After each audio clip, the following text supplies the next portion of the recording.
a composição da primeira mesa temática, intitulada Políticas da Vida e Pedagogias do Corpo, chamo o coordenador professor Dr. Ivan Marcelo Gomes.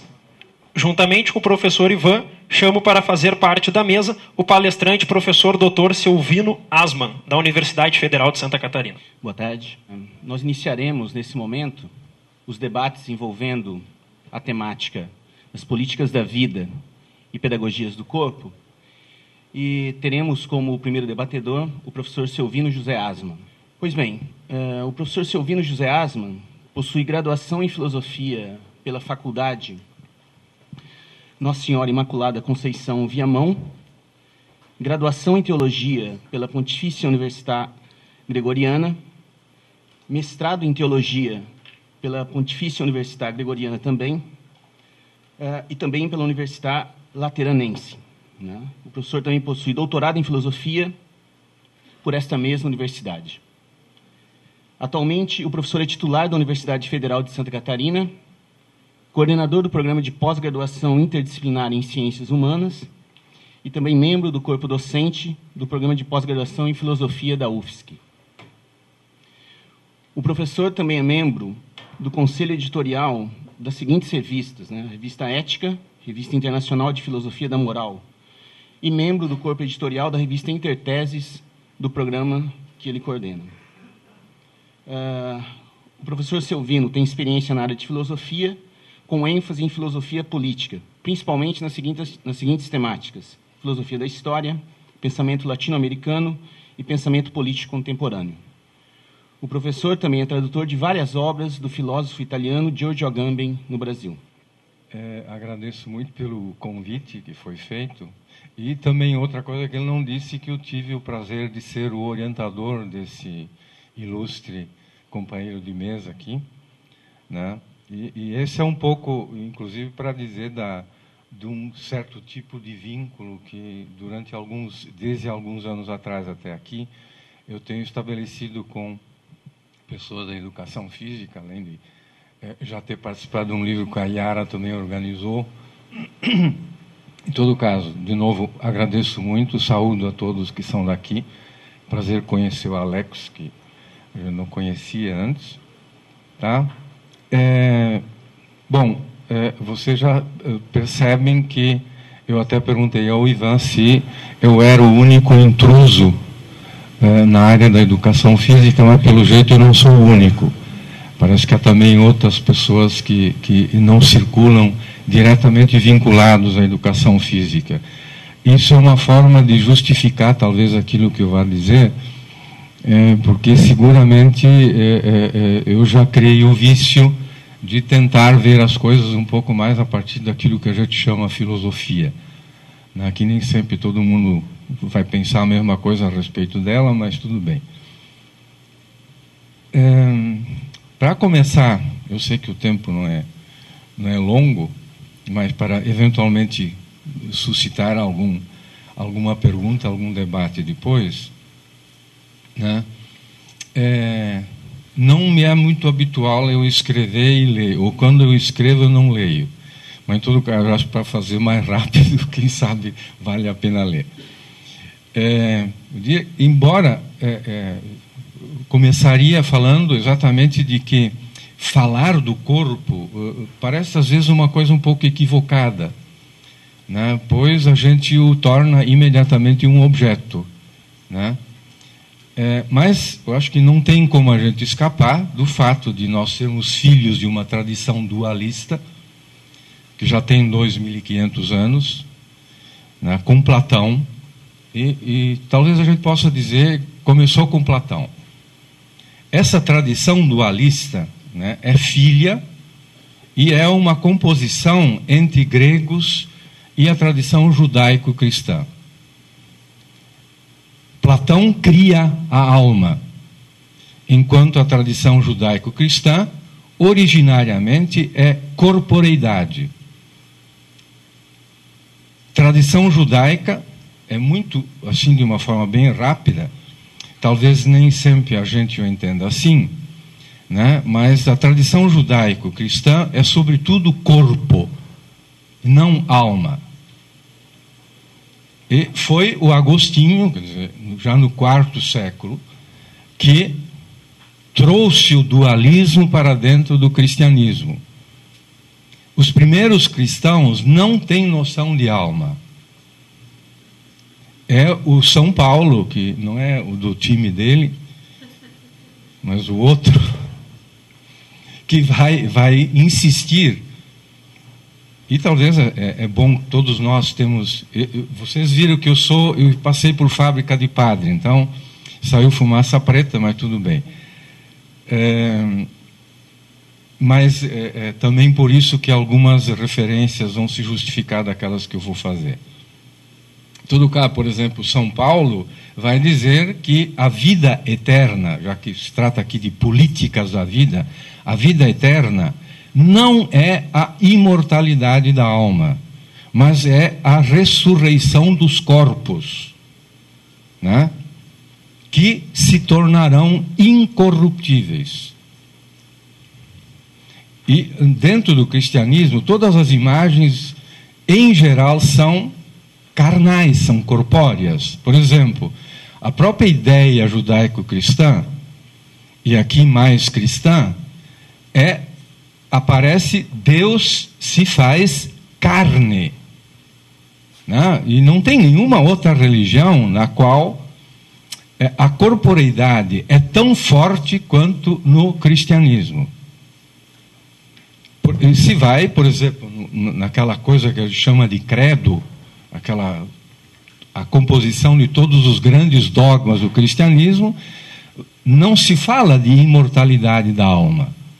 Se vai falar na ressurreição dos corpos, né? E nesse sentido, o cristianismo é uma religião corpórea desde a sua origem. E como disse antes já, de passagem, quem introduziu a alma no cristianismo foi o Agostinho, início do IV século depois de Cristo, que retoma o dualismo platônico. Na alma está o eu, né? E o que o Platão faz? Ele institui a alma, se poderia dizer, por um fim de conhecimento, que é também uma finalidade política. Quer dizer, eu, para resolver um problema político, preciso de alguma coisa que seja não tão instável quanto a corporeidade e os sentidos, para estabelecer uma verdade firme a partir da qual eu vou regulamentar e regular a vida política. Por isso se pode dizer que a razão foi criada para criar polis, para criar política, para criar uma convivência humana. E esse é um motivo forte que, independente da origem, por exemplo, Jean-Pierre Vernant tem uma perspectiva da leitura dos gregos e vai dizer que os gregos criaram a filosofia, criaram a razão, criaram, no fundo, a alma, exatamente para resolver um problema de convivência humana. E não, talvez, tanto como diz Aristóteles, que a política ou a ciência seja filha do espanto humano que quer conhecer alguma coisa que ele não sabe. Para Platão, muito evidente, sobretudo na República, que se precisa da razão, porque sem a razão, ou sem logos, que é alma, não se consegue encontrar um jeito de fazer os seres humanos conviverem entre si. Se quiserem aqui, Descartes, o famoso que sempre apanha-se em todas as vezes que a gente fala, ele continua, no fundo, Platão, só que ele aprofunda isso, a ideia de que nós não podemos conhecer nada do nosso corpo se não tomarmos o corpo como algo mensurável, se não tomarmos o nosso corpo como feito de órgãos que podem ser decompostos, compostos, isso vai fazer com que tenhamos ciência, né? As diferentes ciências, e tenhamos também a matemática como a matriz de toda a leitura da realidade.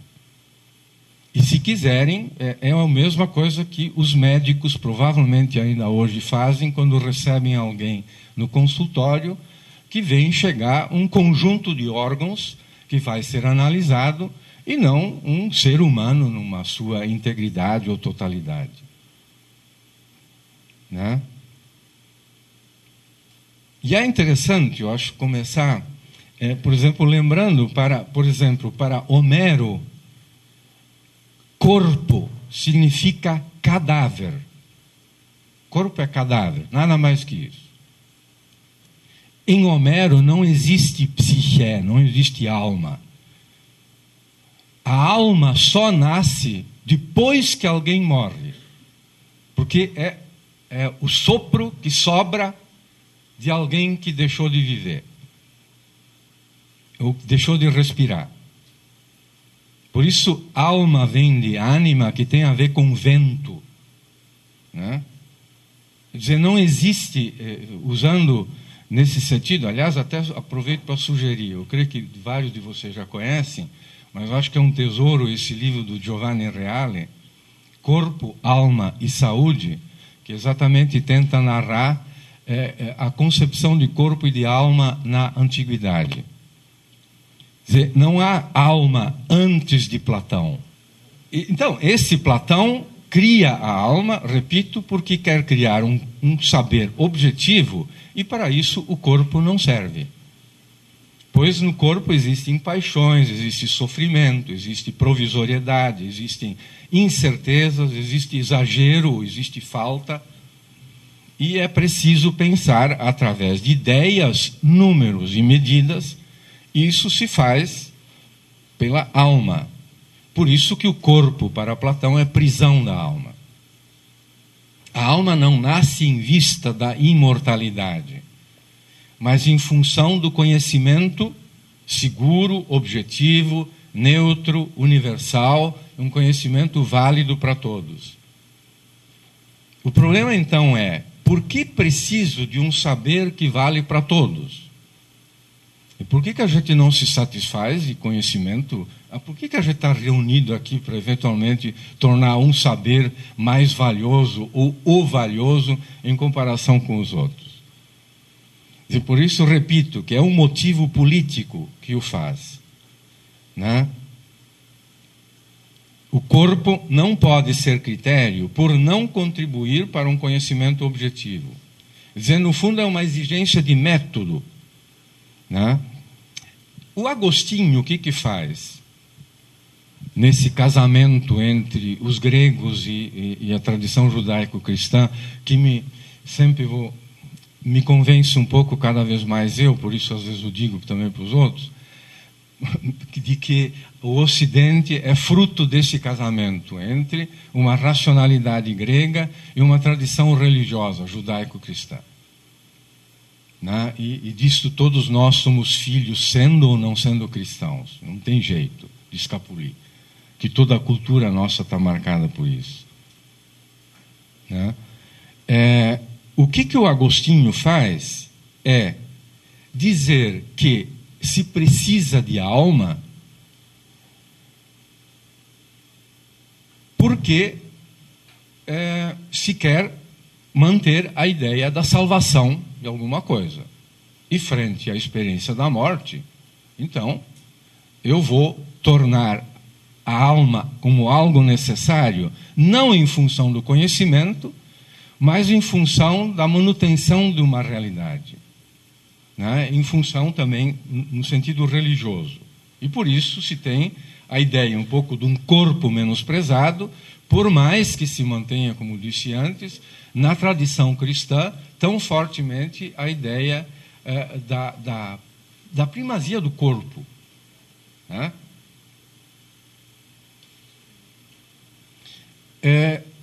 Aqui a gente já enfrenta uma espécie de uma aporia, né?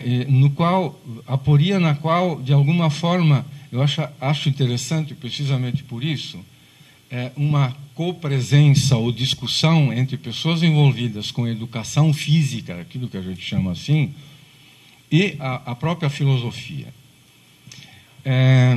Se foi precisamente a política, né, o fato de convivermos como polis, que introduziu a alma, separando-a do corpo, como falar de uma política da vida, como uma política que retome o significado do corpo? Parece que existe, assim, alguma coisa, um tipo de impasse.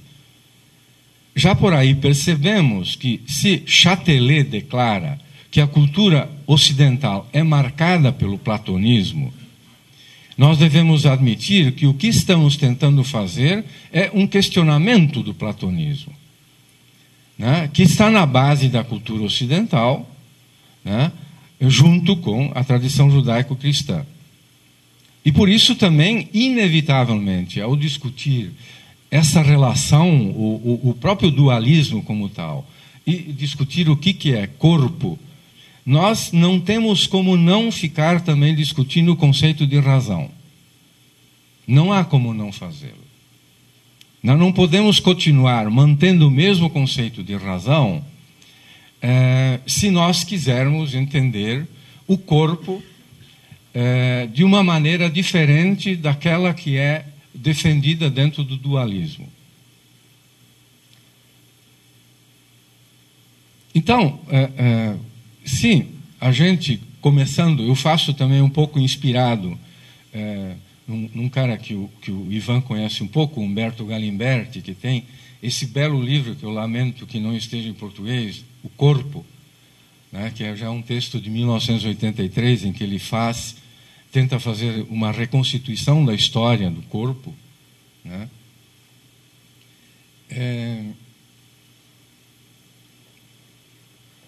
Ele vai insistir em dizer que a história ocidental é exatamente uma história na qual existe uma marca, a de que o corpo sempre foi um centro de cisões, sempre de separações, né? E mesmo que se apresente a relação ou a união de corpos como o máximo de possibilidade da união entre duas pessoas, né? E por isso ele emenda, ele diz, nós hoje estamos talvez acostumados a pensar que a gente morre porque a gente fica doente. Ele diz, não, nós não morremos porque ficamos doentes, nós morremos porque temos que morrer, não tem outro jeito. E a doença, então, é algo que se insere no fato de a gente ter que morrer. Talvez o que a gente está vivendo, eu não sei aí, exatamente a participação de quem, como vocês trabalham nas ciências do movimento, né? É assim que chama, né? É assim. Eu me lembro sempre do amigo Eleanor Kuntz, eu acho o Eleanor que falava bastante disso. Ainda fala, né? Também. Portanto, para falar aqui, o título que me atribuíram, me deram como tema, exatamente o de políticas da vida, né? Me chamou a atenção o fato de ser no plural, né?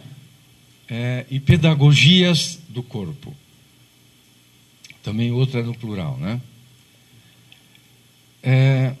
Vindo um pouco mais diretamente aqui, ao falar, usar a expressão políticas da vida, obviamente, não há como não lembrar do conceito de vida, da relação entre vida e corpo, né? E da dificuldade de definir o que é vida. E, ao mesmo tempo, falar de políticas da vida, imediatamente me reconduz, pelo menos, ao conceito de biopolítica, né? em um sentido duplo, que depois eu quero, pelo menos, assinalar um pouquinho. Ao mesmo tempo, fico tentado, só que não dá para resolver tudo,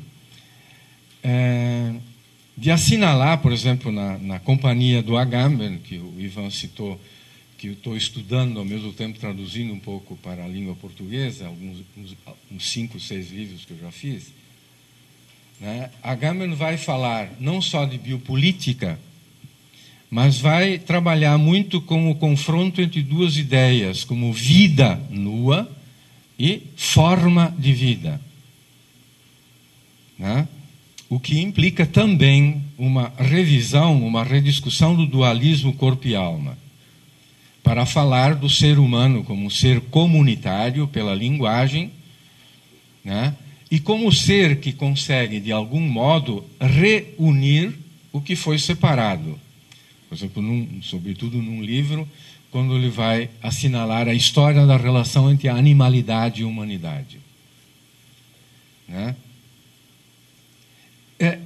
Por outro lado, isso, na obra dele, evidentemente tem a ver com o questionamento da primazia do econômico, né? Quer dizer, não dá para trabalhar, na perspectiva dele, a relação entre animalidade e humanidade, entre corpo e alma, sem questionar por os motivos pelos quais o econômico se tornou fundamental, né? Porque está ligado a uma primazia do corpo como conjunto de órgãos, né? Ou o corpo como vida meramente biológica, ou vida nua. Por isso que ele vai dizer que economicização e juridicização das relações humanas vai par e passo com a ideia da vida, com a experiência da vida nua.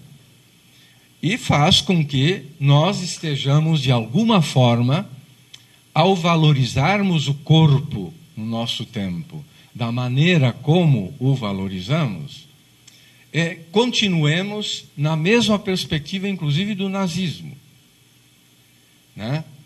Que nos levou já dentro de um campo de concentração. A gente é apenas número, quantidade, e faz com que todas as questões de valores seja apenas uma questão de contas, né? Cálculos marcados pelo dinheiro, diria o Zimmer.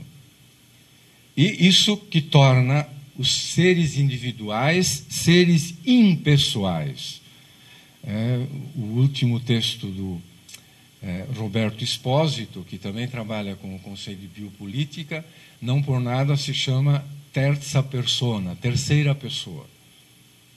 Não é eu nem tu, mas é o ele. Todos nós viramos ele.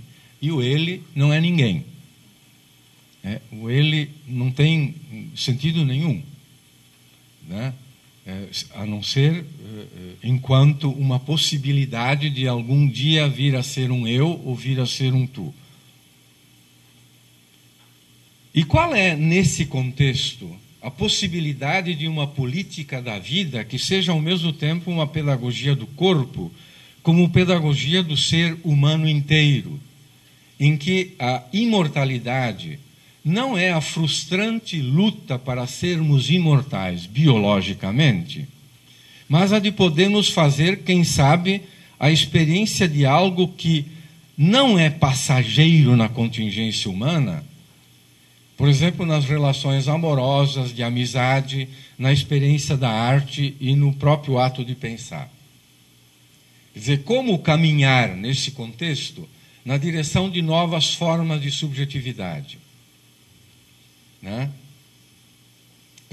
Lembrando aqui o Agamben de novo, e a figura daquela, acho que a menina na praça da China, que enfrentou sozinha o tanque, né? E que o Agamben toma como um exemplo de uma saída que poderia vir a ser indicada. Porque é uma pessoa que uma pessoa pobre e verdadeira que lutava para derrubar o patrão, mas sem querer com isso tomar o seu lugar. Né? Quer dizer, é o ser qualquer, que é um pouco o conceito-chave de um livro do Agamben chamado Comunidade que Vem. Né? Como tornar de novo possível a experiência, que é a experiência humana, de uma razão que não seja mais um mero cálculo, mas uma experiência da potência, ou como ele vai dizer, da potência do não. Aqui lembraria, meio pilulado, 3 autores diferentes que tentam dar alguma ideia do que é a vida, além daqueles que classicamente a gente já conhece. Por exemplo, Hannah Arendt vai dizer que quando a vida se torna primeira, nós não temos mais saída. Tá?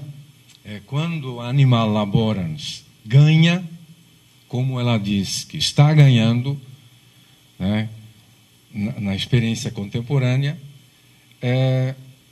nós não temos mais possibilidade da política. Por isso, para Hannah Arendt, falar de políticas da vida se torna praticamente uma expressão sem sentido. Né? E por isso mesmo que ela também, Hannah Arendt, não usa o termo biopolítica, porque toda vez que para ela a política é um governo da vida, nós não temos mais política. Nós temos uma total ausência de política. Isso para dizer assim que, dependendo de como a gente pega a expressão, a gente entra numa fria. Né? Nietzsche, por outro lado, vai dizer que a história ocidental, a começar por Platão e o cristianismo, foi uma história da repressão da vida. Né? Ou uma repressão do grande corpo, o que torna impossível, portanto, a grande saúde. Já que aqui se tem... eu acho que daria muito bem para lembrar a figura do Nietzsche. Mas a vida, para ele, é vontade de potência. Ao mesmo tempo, ele vai dizer, há que dizer sim à vida. Mas ele nunca diz o que a vida é. Né? Ele, mais ou menos, diz, uma das primeiras obras, O Nascimento da Tragédia, eu prometo uma era trágica, que é a arte suprema de dizer sim à vida. Aqui a assinalação, que valeria a pena, seria interessante explorar, é porque, segundo Nietzsche, quando alguém de fato quer tornar a vida a grande protagonista, não há como fazer isso sem assumirmos uma visão trágica da existência humana. O Agamben vai dizer, no Aberto, que discute a relação entre homem e animal, vou citar, para quem se propõe uma investigação genealógica sobre o conceito de vida na nossa cultura, uma das primeiras e mais instrutivas observações é que o conceito de vida nunca foi definido como tal. Tudo acontece como se, na nossa cultura, a vida fosse aquilo que não pode ser definido, mas que, precisamente por isso, a gente precisa incessantemente articular e dividir. Termina a citação. E ele logo emenda. Devemos, citando, aprender a pensar o homem como aquilo que resulta da desconexão entre esses dois elementos, o humano e o animal, e investigar não o mistério metafísico da conjunção das duas coisas no ser humano, mas o mistério prático e político da separação das duas coisas. O que é o homem se ele é sempre o lugar e, ao mesmo tempo, sempre o resultado de divisões e cisões incessantes. Foucault, né? Assim como aconteceu com o Deleuze e também com Georg Simmel, que também é um autor que a gente ainda traduziu pouco, acho, no Brasil, infelizmente, né? Todos esses três, singularmente, escreveram um último texto na vida, os três já mortos, obviamente. E os três terminaram, o último texto dos três é exatamente sobre o conceito de vida. Né? E ele, em 78, quando ele ainda obviamente estava vivo, né? Ele, numa entrevista, faz uma declaração interessante. Ele diz: no fundo de nós mesmos, sabemos que todos os homens devem morrer. E o Foucault sabia já bastante claramente com a doença que enfrentava. Isso não é citação dele. Continuo. A meta inevitável para a qual nós nos dirigimos desde o momento em que nascemos fica então demonstrada. Nós vamos morrer. De todas as formas, a opinião parece ser diferente. Todos os homens se sentem imortais. E depois de sinalizar quantos são os sinais dessa crença na imortalidade, ele cita, diz, basta ver os faraós, né? E basta pensarmos hoje na vontade de tanta gente que quer hibernar para, sei lá, ressuscitar, não sei, daqui a quanto tempo, ou pensar nas próteses cada vez mais sofisticadas que a gente faz. Ele continua e diz: alcançar a imortalidade é a máxima aspiração do poder. O homem sabe que é destruível e corruptível. Trata-se de taras que nem sequer a mente mais lógica poderia racionalizar. Por isso o homem se volta para outras formas de comportamento que fazem com que ele se sinta onipotente. E muitas vezes, diz ele, essas outras formas são de natureza sexual. O sexo existe e representa 90% das preocupações das pessoas durante grande parte das horas em que a gente não dorme. O Freud ia dizer, e mais ainda quando dorme.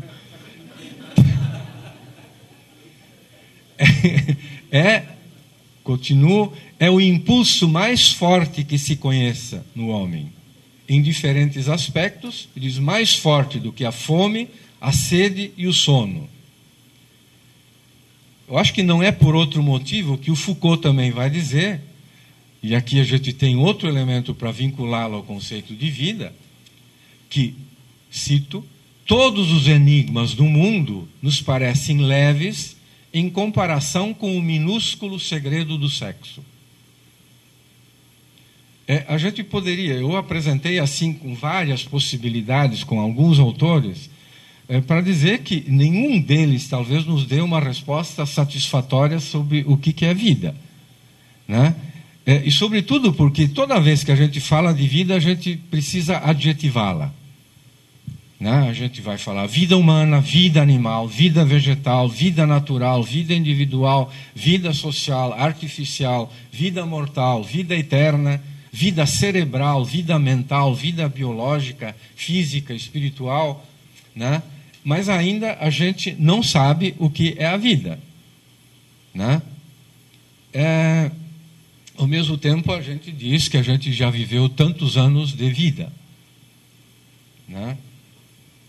Então, essa dificuldade de falar da vida nos impõe problema para falar de políticas da vida.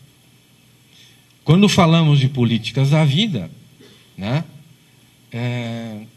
a gente, como já disse antes, necessariamente lembra do Foucault, que a partir de uma conferência feita no Brasil em 74, usa pela primeira vez o termo biopolítica, né?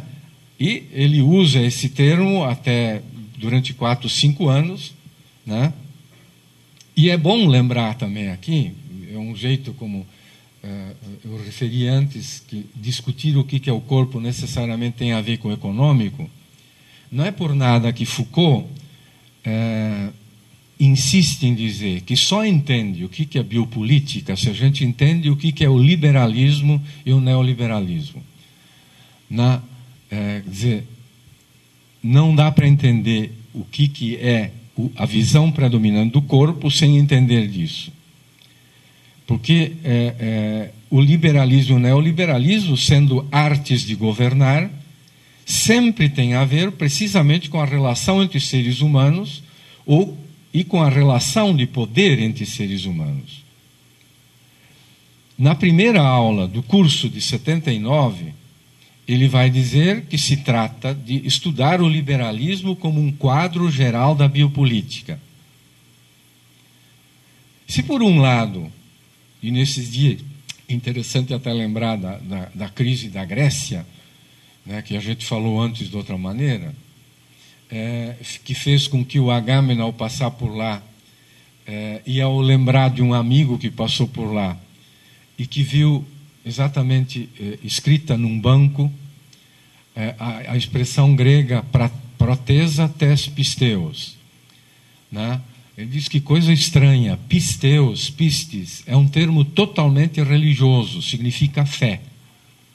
E aquilo lá, o que significa? É banco de crédito. Né? Aí o Agamben Mendel diz, bom, não, de jeito nenhum é verdade que Deus morreu. Ele está ali no banco.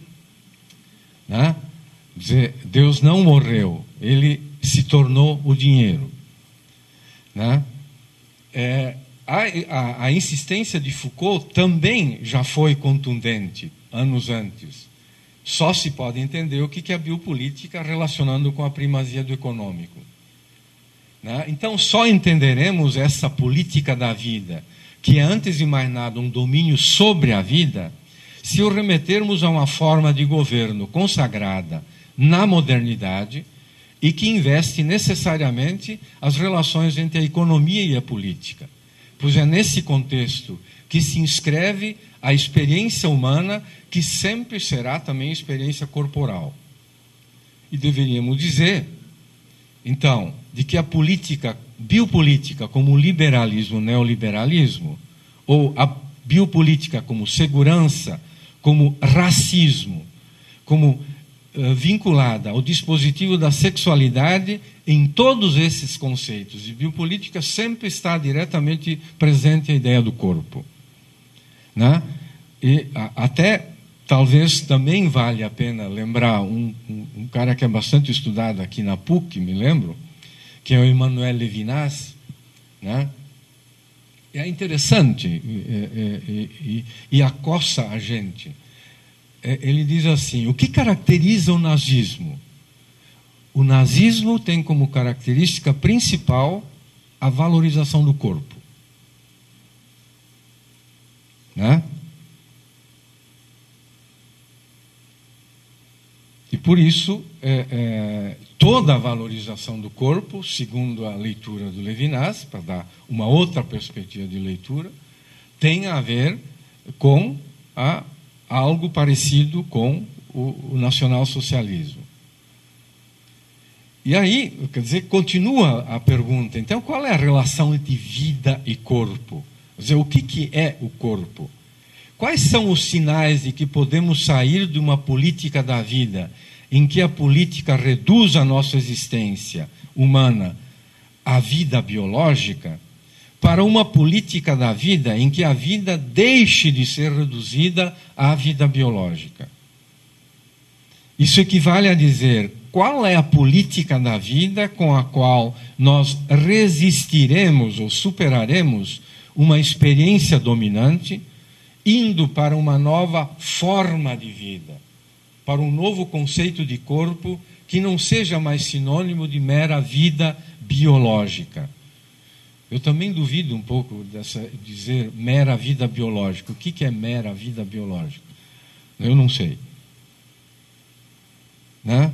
Quer dizer, qual a pedagogia do corpo que pode significar uma política da vida que não nos deixe sempre próximos ou dentro do liberalismo ou do nacionalsocialismo? Se a gente tenta vincular um pouquinho as coisas. De que forma a educação física pode deixar de se enquadrar numa biopolítica, no sentido denunciado por Foucault e Agamben, para se tornar a promoção de uma resistência e de superação dessa política da vida? Né? Este me parece o campo no qual vale a pena uma confabulação entre educação física e também filosofia, e não só filosofia. Em todo caso, aqui eu acho que já deu para perceber como se torna, me parece, bastante evidente o duplo sentido da expressão política da vida. Né? Aqui, inclusive vinculando, fazendo que política da vida seja sinônimo de biopolítica.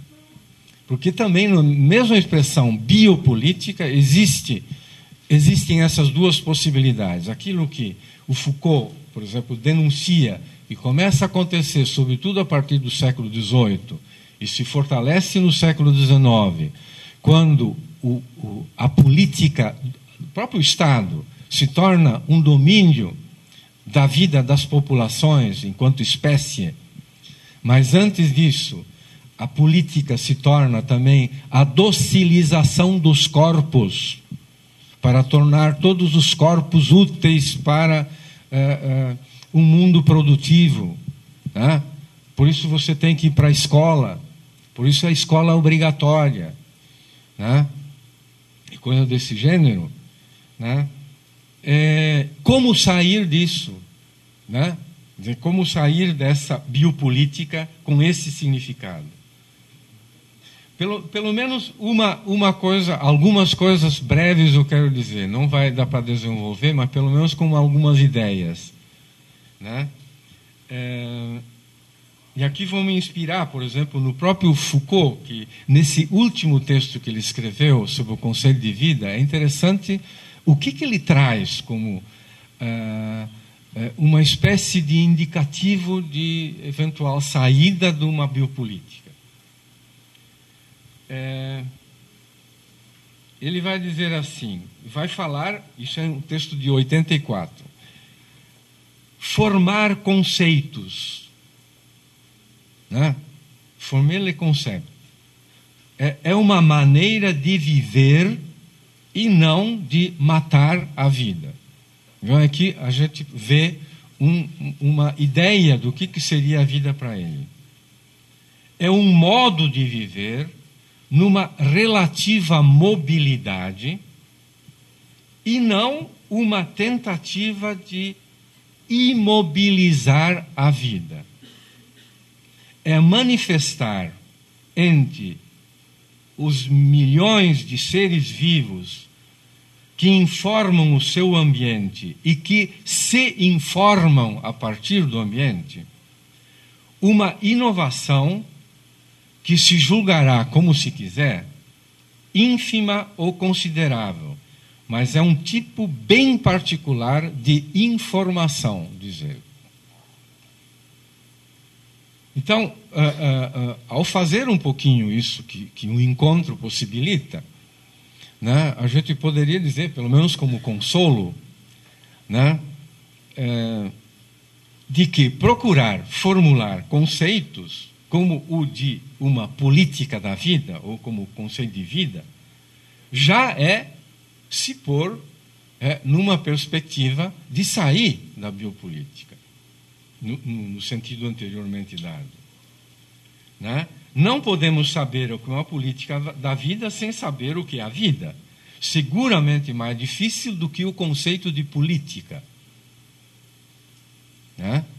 Mas há que ter claro que, para além da dificuldade de encontrar na história da filosofia, por exemplo, da cultura ocidental, um conceito semelhante, nós sempre vamos ter, vou usar talvez uns palavrões que a gente tem vício de usar, né? A gente sempre vai ter dificuldades ontológicas ou epistemológicas, e até se formos para além ou para aquém de uma experiência científica ou filosófica e ficarmos numa espécie de senso comum, ou num campo de experiência estética, aí eu creio que vamos, sendo honestos, perceber uma espécie de impossibilidade de colher e de captar e de definir o que é a vida. E não ficar tão chateado porque a gente não consegue definir. E talvez ficar até melhor. Né?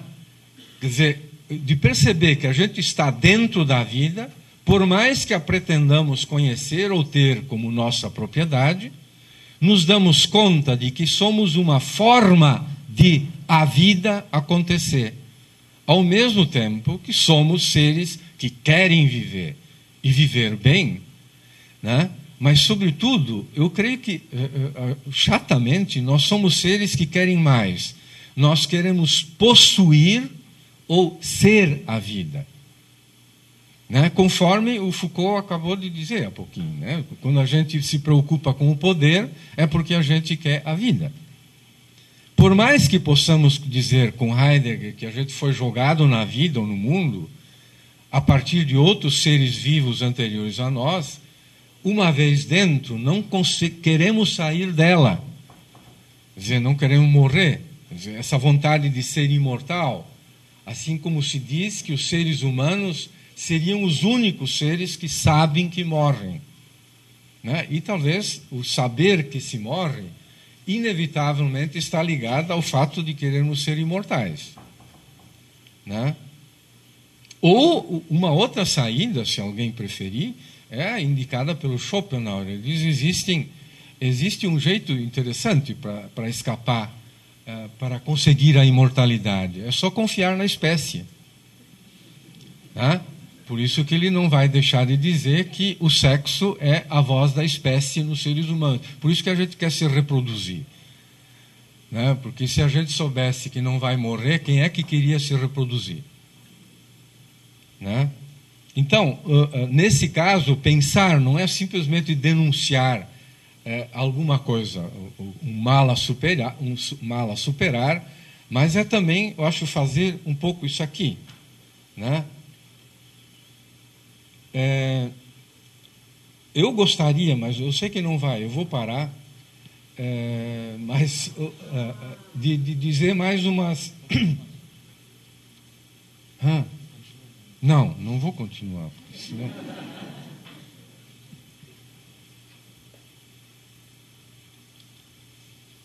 Deixa eu ver se tem alguma coisa que eu acho que é mais interessante aqui. Bom, o outro viés seria de discutir, e por isso é interessante ver que nesse centro existe um curso de dança, né? Que possibilitaria, inclusive, pensar, por exemplo, a relação entre uma forma de biopolítica e a arte. Né? E em que medida, e seguramente Agamben é alguém que se movimenta muito nesse campo. Talvez aqui, o que se poderia fazer, e o Ivan sabe disso também já de outras ocasiões, é de lembrar um conceito que é caro. Aqui. Um conceito que é muito caro ao Agamben, que o retoma, obviamente, de Aristóteles, é a aproximação do conceito de vida com o conceito de potência. Né? Talvez assim, rapidinho, que existem duas maneiras de a gente se pôr frente àquela célebre distinção entre ato e potência feita pelo Aristóteles. Né? Já faz um tempinho. Uma é de entendermos a potência como alguma coisa que nos é inerente enquanto a gente é um ser vivo, e que alguma coisa vinculável talvez ao desejo, mas não vamos aqui confundir simplesmente desejo com potência.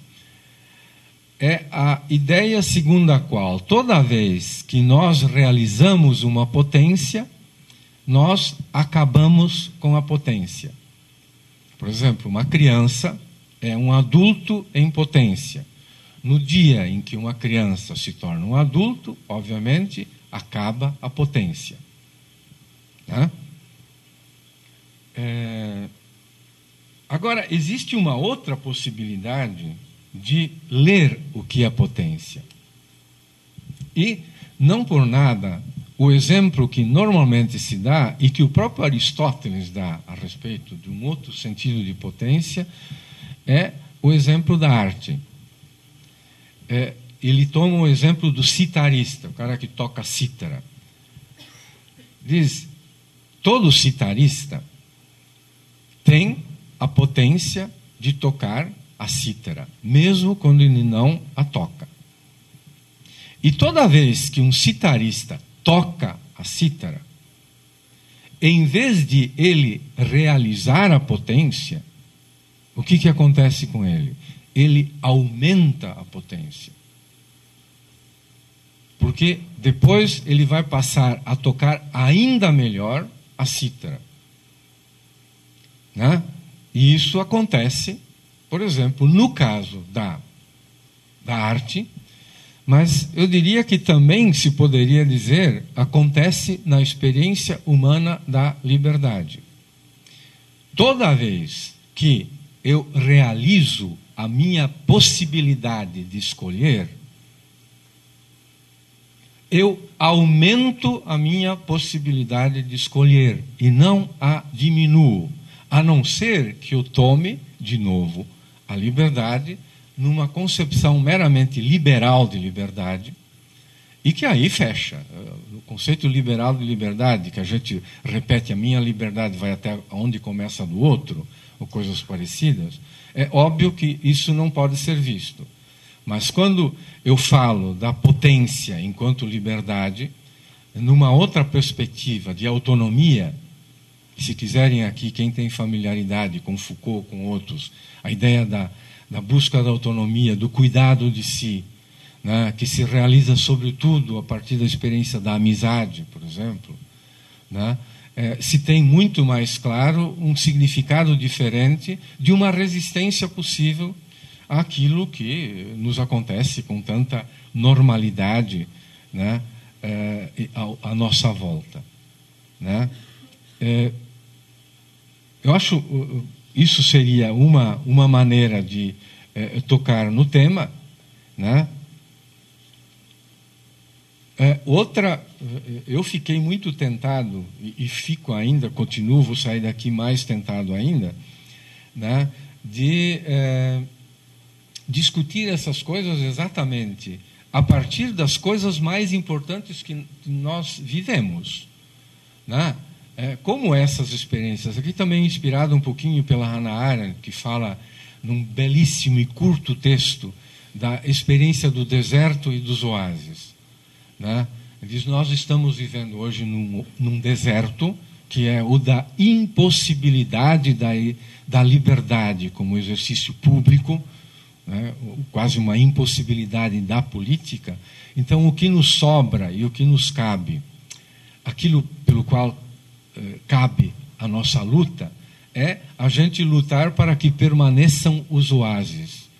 E os oásis, para ela, exatamente são 3 ou 4 coisas. O ato de pensar, ou seja, de uma experiência da comunicação com a gente mesmo e com os outros, né, que é uma forma de escapar disso. A experiência amorosa, a experiência da amizade e a experiência artística. Né? Aqui, por exemplo, da amizade. Quanto mais 2 pessoas são amigas, né, tanto mais uma estimula a autonomia da outra. Né? Exatamente, se põe de novo no campo da potência, se quiserem. Né? Tanto mais você contribua para que o outro se viva como potência, como, eu não vou dizer aqui abertura, porque Heidegger nem sempre vai servir para essas coisas. Né? essa experiência do que está entre os seres humanos. Talvez aqui a própria Judith Butler também lembra, quando fala da política e do corpo, né? Cavareiro também, na Itália, vai falar bastante disso, né? Uma estudiosa do feminismo, no caso, vai dizer: nós não podemos esquecer que para falar do corpo nós temos que falar de corpos. Um corpo não pode ser corpo a não ser aparecendo frente ao outro como corpo. E o Humberto Eco vai, inclusive, insistir em dizer que uma ética mínima hoje é precisamente a de nós respeitarmos o corpo do outro, ou seja, de reconhecer o corpo do outro à frente da gente. E por isso que a gente não pode deixar alguém morrer de fome ou tantas outras coisas que seriam consequência disso. Tá? Eu vou parar, literalmente não me vai... Mas possiamo parlare un pochino ancora, não tinha problema. Tá? Chega. Obrigado pela...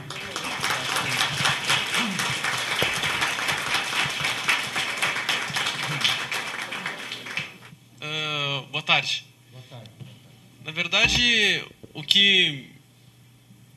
tudo que o senhor falou para mim é muito fascinante, assim, porque eu estou começando a descobrir a questão da saúde pública dentro da educação física e como esses dois continentes eles se chocam e, ao mesmo tempo, eu como futuro professor de educação física, como que a minha ilha ela se torna um continente e eu consigo ver aquele continente como uma ilha e existe um trânsito entre esses dois universos, assim. No sentido de que, por vezes, como que eu tenho que chegar num espaço o qual não é o meu, ou estou tentando me encontrar e, ao mesmo tempo, trabalhar a questão da austeridade com um outro ser humano, que é o coletivo também. E o quanto que a minha cultura passa por um processo de afecção, como diria Spinoza, né? Essa é a questão de o quanto a minha ação ela provoca outras reações e ações no outro, né? E no meio disso, me passa também, quando o senhor fala sobre a questão da potência, né? O qual nós temos a exemplo Nietzsche, quando ele nos coloca que sem essa vontade de potência, a gente não conseguiria, talvez mesmo, se transformar ou realizar o processo, né? Que no caso ele coloca no Assim Falava Zaratustra como o super-homem, né? Mas ele vai escrever o Vontade de Potência após o Assim Falava Zaratustra, né? E como que nós, como indivíduos, conseguimos superar a nós mesmos e possivelmente chegar a um novo conceito de sociedade, com talvez, vamos dizer assim, chegando a uma neomodernidade, o projeto inacabado que foi a nossa modernidade pós-iluminista, assim. E uma coisa que por vezes me chama a atenção é o quanto que o Heidegger, quando ele cita a questão da experiência, quando a nossa verdade ela se torna superior ao processo da experiência.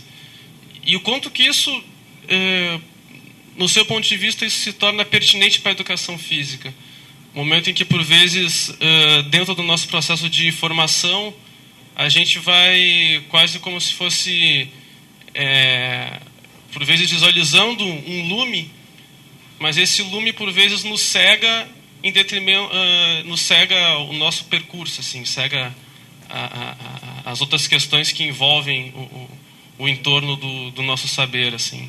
Eu queria saber como que o senhor trabalha isso, se quiser de uma forma pessoal ou mesmo dentro da academia, como que o senhor trabalha a questão da experiência, assim, como a experiência como um processo de formação do indivíduo e posteriormente até mesmo do professor. Não, porque senão não faria a pergunta. Eu não sei, eu não vou poder te responder, porque que, ao mesmo tempo, se precisaria, para dar uma resposta precisa, óbvio que se precisaria ter clareza conceitual. E o que a gente está vivendo hoje não sei se é hoje, mas vivemos um pouco essa loucura daquilo que a gente chama de razão, que ao mesmo tempo a gente percebe que ela nos dá uma segurança, né? E ao mesmo tempo que, historicamente, tantas seguranças foram aquelas que causaram as grandes tragédias, né? E frente a isso a gente tem que se haver, né? Eu creio que não é totalmente descabido dizer que, quando a gente ouve pelo Brasil, quando se pede o que se quer da política, as pessoas, em primeiro lugar, não pedem educação ou formação. As pessoas pedem segurança, né? E a racionalidade foi posta, instituída para nos dar isso, né? Tanto na teoria, em primeiro lugar, quanto a partir de tomar aquilo que, na teoria, alguma coisa nos é dado, depois tornado prático, vai resolver tudo, né? Então, quando a gente fala, sei lá, de crise de racionalidade, você usou a expressão neomodernidade, né? Que está em jogo aqui, que nós nos tornamos problemas para nós mesmos enquanto somos ou queremos ser modernos, né? Eu também não me agrada muito a expressão pós-modernidade. Não sei direito o que é isso, se eu não sei direito o que é moderno, né? Mas eu não sei o que significaria, qual a repercussão que isso pode ter na educação física, não sei. Aqui, afinal de contas, o que é o corpo para quem faz educação física? O que é o corpo? Quando duas pessoas transam, o que significa corpo? Talvez aqui uma coisa imediata é dizer assim, bom, quando um estupra o outro, o corpo é uma coisa. Quando duas pessoas se amam, o corpo passa a ser vivido e experimentado como outra coisa. Sei lá. Eu acho que sim, né? Eu acho que nunca estuprei ninguém, então não sei.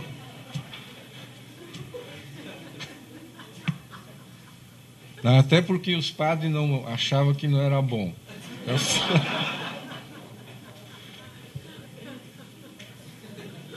Não, mas esse tipo, quer dizer, o que acontece num ato amoroso? Talvez seja um lugar privilegiado para a gente discutir o que é o corpo. O que é o corpo numa relação de amizade? Seguramente a gente vai dizer, duas almas não vão ser amigas, pô. Não tem jeito. Né? Mas dois corpos ou dois seres humanos que são corporeidade, né? É muito. A gente tornou, por isso que eu fiz um pouquinho questão, até em primeiro lugar para mim, de lembrar de vez em quando que existe uma história das nossas concepções a respeito de nós mesmos, né? De que a gente nem sempre considerava corpo e alma como o ser humano sendo composto por duas coisas, como a soma, ou como por exemplo, como é possível a gente pensar a separação entre corpo e alma? Quer dizer, como a gente acha normal, né? Eu acho sempre, eu fico rindo quando ouço alguém morreu. Nunca ouvi um cara dizer na TV ou no rádio que fulano vai ser enterrado. Sempre se diz o corpo vai ser enterrado. Eita, quer dizer, por quê? Se o cara não acredita, às vezes, em imortalidade da alma, ele se acostumou tão fortemente a dizer que o corpo vai ser enterrado, mas então sobrou um pedaço. Mesmo que eu não acredite. Né? Eu não sei aqui, se a gente está falando também simplesmente do Ocidente, não fala de uma outra cultura que a oriental, só que, ao mesmo tempo, se percebe que existem aspectos em que nós estamos ocidentalizando o Oriente e talvez outros nos quais a gente se deixa embebedar um pouco por tradições orientais, mas não sei se a gente consegue deixar de ser ocidental nisso. Não é tão óbvio. Né? Eu sei que eu estou... e acho... viver esse tipo de insegurança, né, me parece tão salutar a gente o fazer. Né? Porque, inclusive, vai mudar o nosso jeito de dar aula. Por isso que eu gosto de trabalhar, como o Ivan disse antes, eu ajudei a fundar um doutorado interdisciplinar e me senti prazerosamente que aqui na mesa de abertura 2 ou 3 pessoas falassem exatamente de multidisciplinaridade. Eu, para não entrar muito na discussão sobre o que é inter, trans, multi e tal, eu acho que preferiria até falar de pluridisciplinaridade, né? Em que a gente torna a coisa mais importante não a forma de conhecer, que sempre se põe dentro daquela clássica certeza de que se a gente trabalha de um determinado jeito, nós necessariamente alcançamos a verdade. Né? Quer dizer, que é a supremacia de uma razão instrumental. Né? E, ao invés disso, trabalhar numa outra perspectiva, do que o mais importante é você perseguir o quanto for possível entender um determinado objeto. E aí você vai procurar, em vários lados em que você achar que pode encontrar, um auxílio para entender tal assunto. Né? É interessante que a gente construiu universidade no Ocidente a partir das disciplinas, a partir das formas de ler a realidade, e cortes. Né? Inclusive a filosofia. Danadamente, a filosofia hoje se torna tantas vezes um campo no qual existem muitas especializações.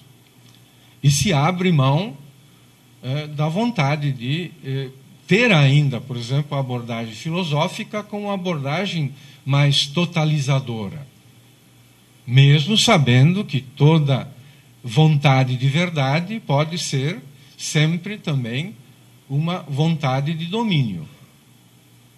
Né? Mas esse tipo de animais que a gente é, o Galimberti, eu acho que é muito feliz ao lembrar, né, esse nascimento da razão, né, como algo de que se sentiu necessidade para podermos suportarmos a nós mesmos como seres que sozinhos, ou se formos simplesmente por sentimentos ou outras coisas, vamos nos sentir frente a tantas coisas indecidíveis. E aí a gente tem uma saída, ir para o manicômio. Né? Quer dizer, ou você tem uma saúde tão grande que você consegue conviver com a contradição, né? Com a impossibilidade de você resolver, mesmo persistindo em querer resolver. Essa é um pouco a experiência da potência. Né? Porque alguém que nunca se convenceu de que alcançou uma verdade definitiva, a gente tem uma certeza, ele nunca vai matar o outro.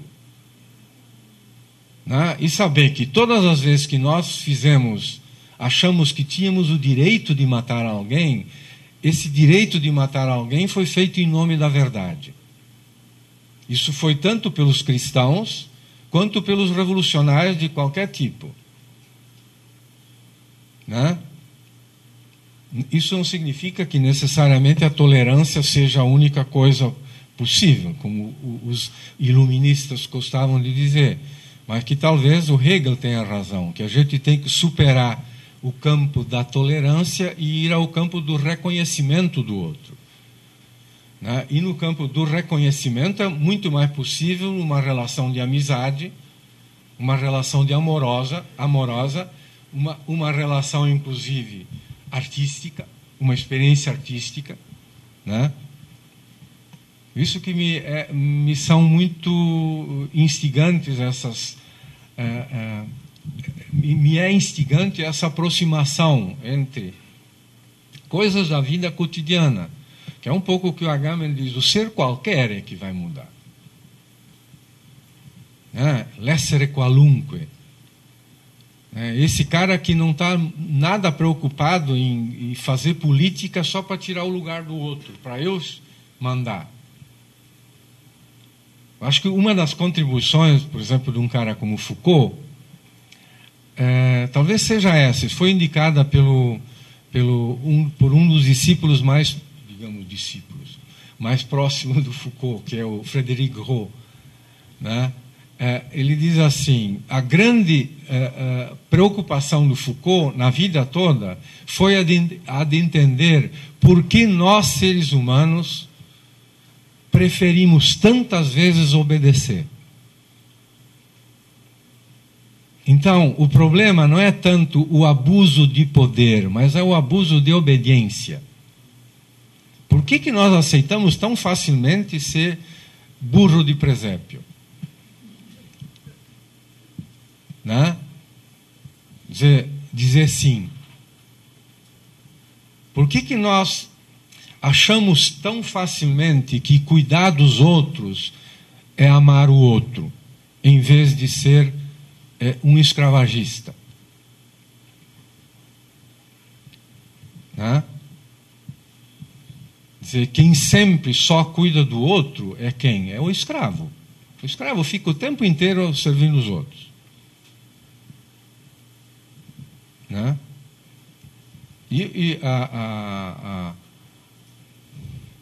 O mistério para entender, por exemplo, o nazismo é muito mais por que os alemães seguiram o Hitler e não porque o Hitler mandou neles. Né? Por isso que há uma... Até me lembro eu sou descendente de alemão, e encontrei um meio parente na Alemanha, no sul da Alemanha, que tinha sido soldado do exército de Hitler.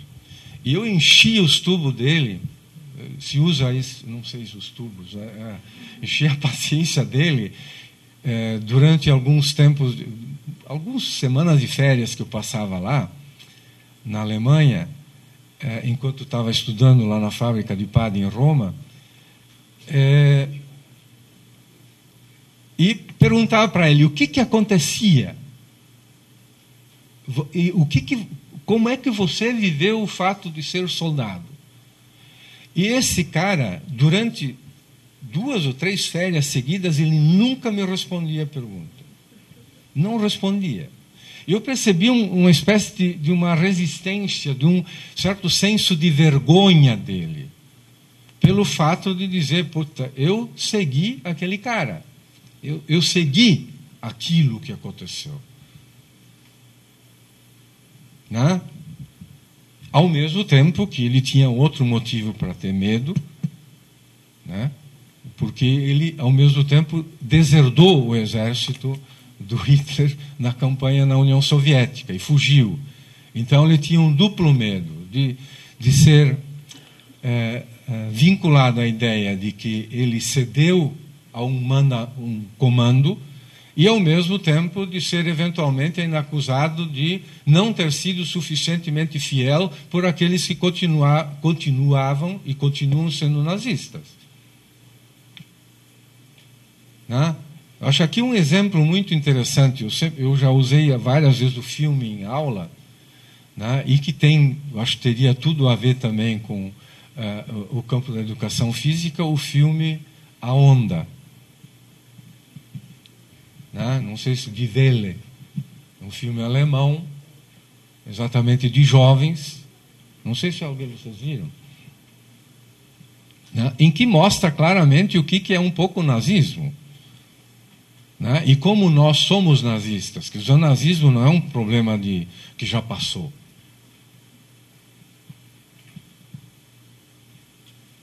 Como nós gostamos de pertencer a um grupo, ao bando, para não nos sentirmos abandonados, né? Porque ele nos dá segurança, e por aí a gente precisa de símbolos, precisa de slogans, precisa de moda, né?